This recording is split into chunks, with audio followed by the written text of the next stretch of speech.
जय श्री राधे कृष्णा। एक गांव में एक बुजुर्ग महिला रहती थी। एक दिन अचानक उसकी मृत्यु हो गई। जब यमराज जी उसकी आत्मा को लेने आए तो उस बुजुर्ग महिला ने यमराज जी से पूछा, आप मुझे कहाँ लेकर जाएंगे, स्वर्ग या नर्क? यह सुनकर यमराज जी ने कहा, मैं तुम्हें इन दोनों स्थानों में से कहीं भी नहीं ले जाऊंगा। तुमने इस जन्म में बहुत ही अच्छे कर्म किए हैं, इसलिए मैं तुम्हें सीधे प्रभु के धाम ले जा रहा हूँ, जहाँ तुम भगवान के चरणों में रहोगी, क्योंकि तुम एक पवित्र मन की इंसान होने के साथ साथ भगवान की अनन्य भक्त भी हो। बुजुर्ग महिला खुश हो गई और बोली, इसके लिए आपका बहुत बहुत धन्यवाद, परंतु मेरी आपसे एक विनती है। मैंने यहाँ धरती पर लोगों से स्वर्ग नर्क के बारे में सुना है, इसलिए मैं एक बार स्वर्ग और नर्क दोनों जगहों को देखना चाहती हूँ, ताकि मैं दोनों का अंतर समझ सकूं। यमराज जी बोले, तुम्हारे कर्म अच्छे हैं, इसलिए मैं तुम्हारी ये इच्छा पूरी करता हूँ। चलो हम स्वर्ग और नर्क के रास्ते से होते हुए प्रभु के धाम चलेंगे, जिससे कि तुम रास्ते में स्वर्ग और नर्क दोनों को देख पाओगी और तब दोनों प्रभु के धाम की ओर चल पड़े। रास्ते में सबसे पहले नर्क आया। नर्क में उस बुजुर्ग महिला ने जोर जोर से लोगों के रोने की आवाज सुनी। वहां नर्क में सभी लोग दुबले पतले और बीमार दिखाई दे रहे थे।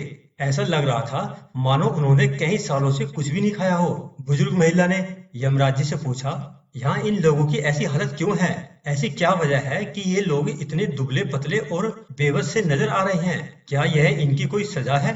तब यमराज जी ने बताया कि यह भूखे रहने की वजह से ऐसे हैं। इन्होंने नर्क में आने के बाद भोजन नहीं किया है। अब यह तुम इनकी सजा समझो या इनकी नियति?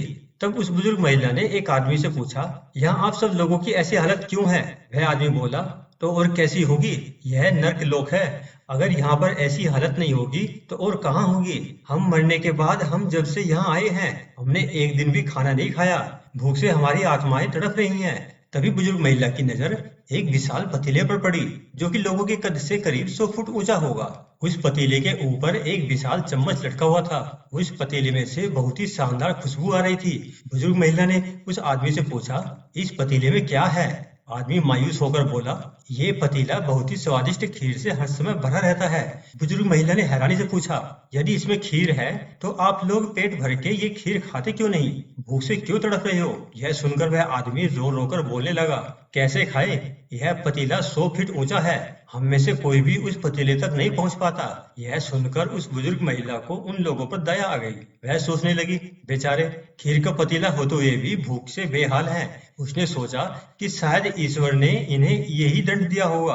अब यमराज जी बुजुर्ग महिला से बोले, चलो हमें देर हो रही है। दोनों चल पड़े। कुछ दूर चलने पर स्वर्ग लोक आया। वहां पर बुजुर्ग महिला को सबके हंसने और खीर खिलाने की आवाज सुनाई दी। सब लोग बहुत खुश दिखाई दे रहे थे।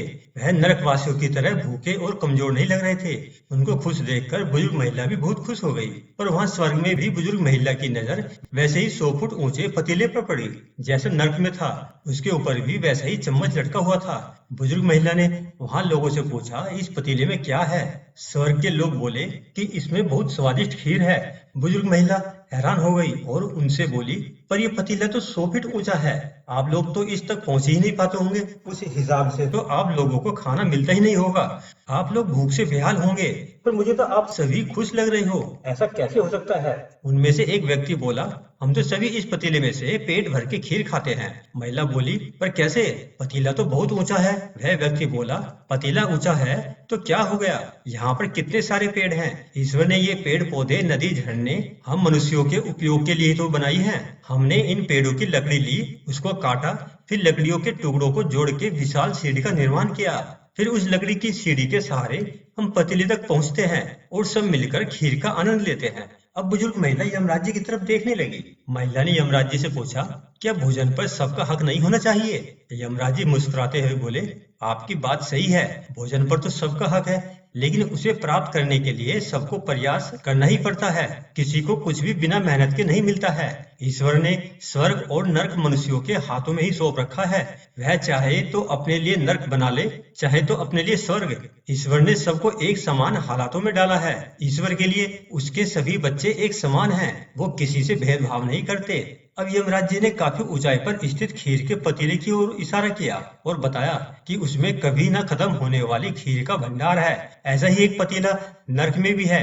इस खीर के पतीले तक पहुंचने के लिए सभी लोगों को एक साथ आकर एक दूसरे की सहायता करके प्रयास करने पड़ते हैं, तभी खीर के पतीले तक पहुंचना संभव होता है। लोगों के साथ के बिना इस पतीले तक पहुंच पाना असंभव है। वहां नर्क में भी पेड़ पौधे सब थे, पर नर्क के लोग आलसी हैं। उन्हें तो खीर हाथ में चाहिए। वो कोई कर्म नहीं करना चाहते, कोई मेहनत नहीं करना चाहते, इसलिए वहां सभी भूख से बेहाल हैं। नर के लोग आलसी और ईर्ष्यालु हैं। वे किसी की भी सहायता नहीं करते और एक दूसरे से चिढ़ते रहते हैं। अगर कोई व्यक्ति किसी तरह इस पतीले तक पहुंचने की कोशिश भी करता है तो उसकी टांग खींचकर उसे नीचे गिरा देते हैं और कहते हैं कि कोई उनके होते हुए उस पतीले तक कैसे पहुंच सकता है। ऐसा करते करते नरक का कोई भी व्यक्ति उस खाने तक नहीं पहुंच पाता है। वहां के सभी लोग बिना कर्म के ही फल चाहते हैं। साथ ही वे एक दूसरे से ईर्ष्या करने वाले और अपना भला चाहने वाले मतलबी लोग हैं। उन्हें तो खीर हाथ में ही चाहिए, इसलिए वे भूखे और कमजोर और लाचार हैं और यही उनके कर्मों का फल है। जबकि स्वर्ग में रहने वाले अच्छे और मेहनती लोग हैं और वे अथक प्रयास और एक दूसरे की सहायता करते हैं। उन्होंने पेड़ों की लकड़ी ली और उसको काटकर एक विशाल सीढ़ी का निर्माण किया। उस लकड़ी की सीढ़ी के सहारे वह लोग पतीले तक पहुंचते हैं और सब मिलकर खीर का आनंद लेते हैं, हंसी खुशी जीवन व्यतीत करते हैं। यही तो ईश्वर की बनाई हुई इस दुनिया का नियम है। जो कर्म करेगा, मेहनत करेगा, उसी को मीठा फल खाने को मिलेगा। मेहनत करे, अच्छे कर्म करे और अपने जीवन को स्वर्ग बनाए। जय श्री राधे कृष्णा।